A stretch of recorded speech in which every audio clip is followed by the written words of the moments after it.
బాపట్ల జిల్లా సమాచార లేఖను ఉంటారు. జిల్లాలో ఘనంగా అటల్ బిహారీ వాజ్పేయి శత జయంతి ఉత్సవాల నిర్వహణ, జిల్లాలోని రైల్వే స్టేషన్లో జరుగుతున్న అమృత భారత్ ఆధునికీకరణ పనులను పరిశీలించిన ఎంపీ, జిల్లాలో పలు అభివృద్ధి కార్యక్రమాల్లో పాల్గొన్న మంత్రులు తదితర అంశాలతో కూడిన బాపట్ల జిల్లా సమాచార లేఖను ఇప్పుడు విందాం. వ్యాఖ్యానం బాపట్ల జిల్లా ఆకాశవాణి ప్రతినిధి సమ్మిట స్వామినాథ్. దేశ అభ్యున్నతికి దివంగత మాజీ ప్రధాన మంత్రి అటల్ బిహారీ వాజ్పేయి నిరంతరం కృషి చేశారని బాపట్ల ఇన్ఛార్జి మంత్రి, గృహ నిర్మాణ, సమాచార సంబంధాల శాఖ మంత్రి కొలుసు పార్థసారథి అన్నారు. అటల్ బిహారీ వాజ్పేయి శత జయంతి ఉత్సవాలలో భాగంగా అటల్ మోదీ సుపరిపాలన బస్సు యాత్ర బాపట్ల జిల్లాకు చేరుకుంది. ఈ సందర్భంగా బాపట్ల జాతీయ రహదారి కూడలి వద్ద ఏర్పాటు చేసిన దివంగత మాజీ ప్రధాని అటల్ బిహారీ వాజ్పేయి కాంస్య విగ్రహాన్ని జిల్లా ఇన్ఛార్జి మంత్రి కొలుసు పార్థసారథి, మంత్రులు గొట్టిపాటి రవికుమార్, అనగాని సత్యప్రసాద్, బీజేపీ రాష్ట్ర అధ్యక్షులు పివిఎన్ మాధవన్ కలిసి ఆవిష్కరించారు.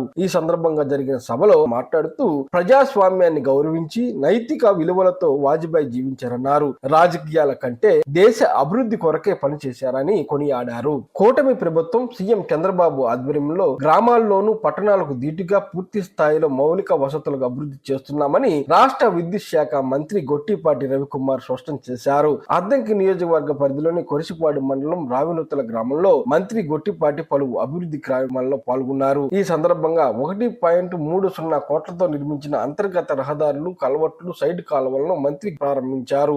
రేపల్లె నియోజకవర్గం పెనుముడు నుండి లంకెవాణి దిబ్బ వరకు 10 కోట్ల రూపాయలతో నిర్మించనున్న R&B రోడ్లకు బాపట్ల జిల్లా ఇన్ఛార్జి మంత్రి కొలుసు పార్థసారథి, రెవెన్యూ శాఖ మంత్రి అనగాని సత్యప్రసాద్ తో కలిసి శంకుస్థాపన చేశారు. ఈ సందర్భంగా జరిగిన సభలో మంత్రి అనగాని మాట్లాడుతూ గత వైసీపీ పాలనలో అధ్వానంగా ఉన్న గుంతల రహదారులతో ప్రజలు తీవ్ర ఇబ్బందులు ఎదుర్కొన్నారన్నారు. బాపట్ల జిల్లాలో సాయుధ దళాల పతాక దినోత్సవం నిధికి గరిష్ట విరాళాలు సేకరించినందుకు గాను జిల్లా కలెక్టర్ డాక్టర్ వినోద్ కుమార్ కు రాష్ట్ర గవర్నర్ అబ్దుల్ నజీర్ సాయుధ దళాల పతాక దినోత్సవ కార్యక్రమంలో అవార్డును అందజేశారు. ప్రతి సంవత్సరం డిసెంబర్ 7న జరుపుకునే సాయుధ దళాల పతాక దినోత్సవంలో శౌర్యం, విధి పట్ల అంకిత భావం, అత్యున్నత స్థాయి నైపుణ్యానికి అభివందనం చేయడానికి సాయుధ దళాల పతాక దినోత్సవాన్ని నిర్వహించడం ఆనవాయితీగా వస్తుంది. నూతన సాంకేతిక పరిజ్ఞానంతో మరింత వేగంగా అంగన్వాడీ సేవలను అందించడానికి ICDS సిబ్బందికి 5G మొబైల్ ఫోన్లు అందిస్తున్నట్లు బాపట్ల ఎమ్మెల్యే వేగేసి నరేంద్ర వర్మ అన్నారు. అంగన్వాడీ సిబ్బందికి రాష్ట్ర ప్రభుత్వం మంజూరు చేసిన నూతన మొబైల్ ఫోన్లను అందజేశారు. ఈ సందర్భంగా ఆయన మాట్లాడుతూ కూటమి ప్రభుత్వం గర్భిణీలు, బాలింతలు, చిన్నారుల ఆరోగ్యంపై ప్రత్యేకంగా శ్రద్ధ కనబరుస్తుందన్నారు.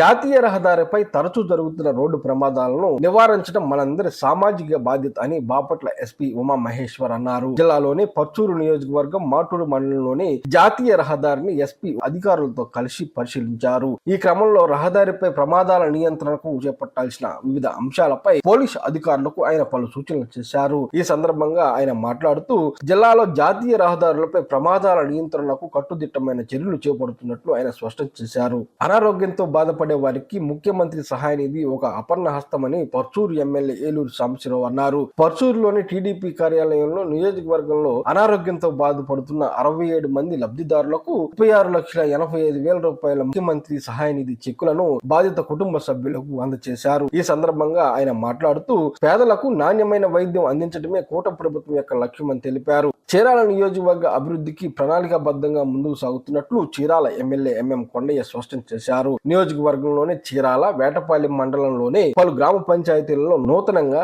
NREGS పథకం కింద 11 కోట్ల రూపాయల నిధులతో నిర్మించనున్న నూతన సీసీ రోడ్లకు పూజ చేసి ప్రారంభించారు. ఈ సందర్భంగా ఆయన మాట్లాడుతూ గ్రామ పంచాయతీల అభివృద్ధి లక్ష్యంగా ప్రజలకు మౌలిక వసతులు మరింత మెరుగుపరచాలనే సంకల్పంతో పెద్ద ఎత్తున అభివృద్ధి పనులకు శ్రీకారం చుడుతున్నామన్నారు. డబుల్ ఇంజిన్ సర్కార్తోనే రాష్ట్ర అభివృద్ధి సాధ్యమని బాపట్ల ఎంపీ తేనేటి కృష్ణ ప్రసాద్ స్పష్టం చేశారు. జిల్లాలోని చీరాల, బాపట్ల రైల్వే స్టేషన్ ను ఎంపీ సందర్శించారు. ఈ క్రమంలో ఆయా రైల్వే స్టేషన్ లో అమృత భారత్ పథకంలో భాగంగా జరుగుతున్న ఆధునికీకరణ పనులను ఆయన పరిశీలించారు. ఈ సందర్భంగా ఆయన మాట్లాడుతూ బాపట్ల పార్లమెంటు పరిధిలోని చీరాల, బాపట్ల, రేపల్లె రైల్వే స్టేషన్ లో ప్రయాణికులకు మెరుగైన సౌకర్యాలు కల్పించే క్రమంలో అనేక అభివృద్ధి కార్యక్రమాలు చేపడుతున్నామన్నారు. ఇప్పటి వరకు బాపట్ల జిల్లా సమాచార లేఖను విన్నారు. సమర్పించిన వారు సమ్మిట స్వామినాథ్, బాపట్ల జిల్లా ఆకాశవాణి ప్రతినిధి.